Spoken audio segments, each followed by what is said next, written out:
Hello, my dear listeners. My name is Kishore Ganesh, and in this episode of the Vocal About Visuals podcast, I'll be reviewing Sam Anton's Trigger, starring Atharvaa Murali, Tanya Ravichandran, Arunpandian, Sita, and an OG who's a favorite of anyone who has watched 80s and 90s Tamil cinema, Chinni Jayanth.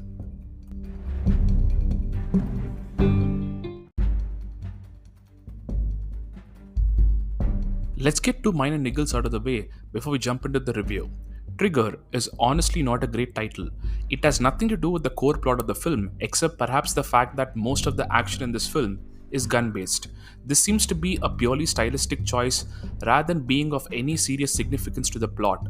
So, the title Trigger actually did more to keep me away from the theaters when this film came out rather than enticing me to watch it. The second thing that kinda hampered the film, in my opinion, was the badly cut trailer. I mean, it was genuinely a mess.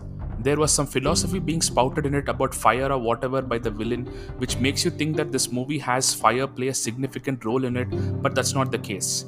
And the dubbing of the villain too, it seems extremely fake, as though someone is saying the dialogues, but they have used auto-tune big time to convert the original sound into a baritone. So when the two things that are supposed to bring you to the theaters are shoddy, then no wonder you skip it in the theaters and watch it one random night on AHA, the OTT platform. Now, coming to the actual film, the film honestly was a pleasant surprise. The dubbing of the villain was still a bit jarring, and so were the slow-mo shots of him, but his lines and philosophy within the context of the film do make some sense. Once you strap into the tale, the movie actually proves to be competent.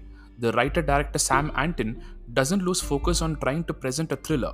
What I mean by that is that the emotions, the family, the friendships, the sibling and romantic loves are there in the right amounts to provide motivations to the hero and to push the tale forward. Owing to this, the movie moves forward with a nice pace, with no unnecessary speed bumps.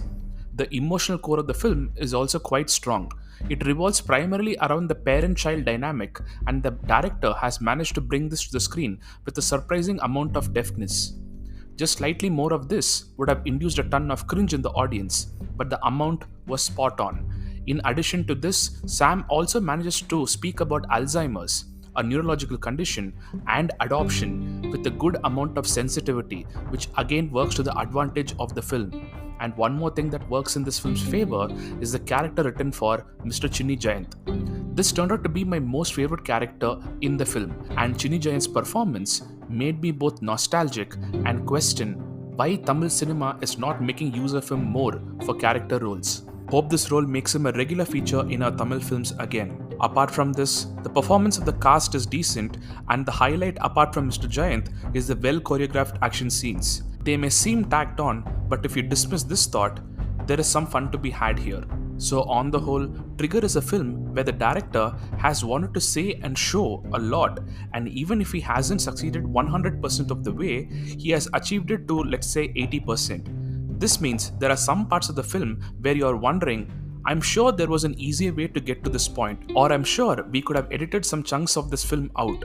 But the 80% that he has achieved here actually makes Trigger a decent watch. Check it out on the OTT platform AHA.